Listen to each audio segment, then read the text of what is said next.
Assalamualaikum warahmatullahi wabarakatuh. Perkenalkan, nama saya Naila Prilkinanti dari kelas 109. Di sini saya akan menjelaskan tentang pemanasan global atau global warming. Sebelumnya, kalian pada ngerasa nggak sih kalau cuaca akhir-akhir ini tuh makin lama makin panas? Nah, itu termasuk salah satu dampak dari adanya pemanasan global. Maka dari itu, di sini saya akan menjelaskan apa itu pemanasan global, apa penyebab terjadinya pemanasan global, dampak dari pemanasan global, dan solusi agar tidak terjadi pemanasan global. Yang pertama, saya akan menjelaskan pengertian dari pemanasan global. Apa sih itu pemanasan global? Pemanasan global adalah fenomena peningkatan suhu rata-rata atmosfer bumi dan lautan secara signifikan dan bertahap dalam beberapa dekade terakhir. Ini merupakan dampak dari akumulasi gas-gas rumah kaca di atmosfer yang menyebabkan penahanan panas dari sinar matahari. Pemanasan global juga pasti ada penyebabnya. Aktivitas manusia yang menghasilkan emisi gas rumah kaca secara berlebihan adalah penyebab utama dari pemanasan global.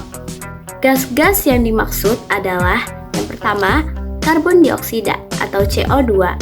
CO2 dilepaskan ke atmosfer melalui pembakaran bahan bakar fosil untuk energi, transportasi, dan industri. Yang kedua ada gas metana atau CH4. CH4 dihasilkan dari limbah organik yang terurai di tempat-tempat seperti pembuangan sampah, usaha peternakan, dan tambang batu bara. Dan yang terakhir ada nitrous oksida atau N2O. N2O muncul dari aktivitas manusia seperti penggunaan pupuk sintesis di pertanian dan pembakaran biomasa. Dari penyebab yang sudah dijelaskan, terdapat dampak yang ditimbulkan, yaitu dampak pemanasan global pada iklim. Contohnya, yang pertama, adanya kenaikan suhu global. Yang kedua, perubahan pola cuaca. Yang ketiga, naiknya permukaan laut. Yang keempat, gangguan ekologi. Yang kelima, kebakaran hutan. Dan yang keenam, rusaknya ekosistem laut. Selain berdampak kepada iklim, pemanasan global juga berdampak kepada kesehatan dan kehidupan manusia. Contoh dampak pada kesehatan manusia adalah penyakit pernafasan. Meningkatnya polusi udara dan alergen akibat perubahan iklim memperburuk penyakit seperti asma.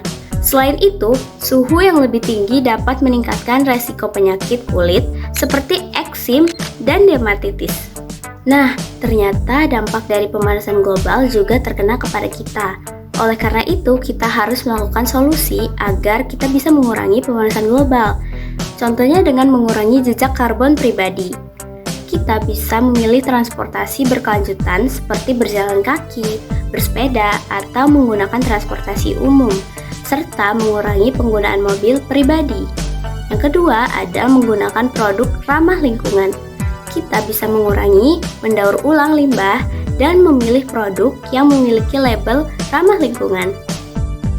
Solusi yang selanjutnya adalah meningkatkan efisiensi energi dengan menggunakan peralatan rumah tangga yang hemat energi, meningkatkan isolasi bangunan, dan mengoptimalkan proses industri.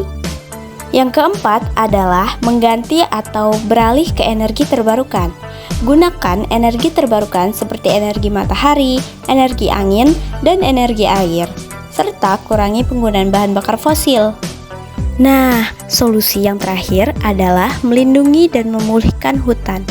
Kita bisa menanam kembali pohon di lahan yang gundul, memulihkan ekosistem yang rusak, melindungi flora dan fauna di dalamnya dari ancaman kerusakan, dan memilih produk kayu atau kertas yang berasal dari hutan yang dikelola secara lestari. Sekian video penjelasan dari saya. Kalau saya ada salah, saya mohon maaf. Terima kasih. Wassalamualaikum warahmatullahi wabarakatuh.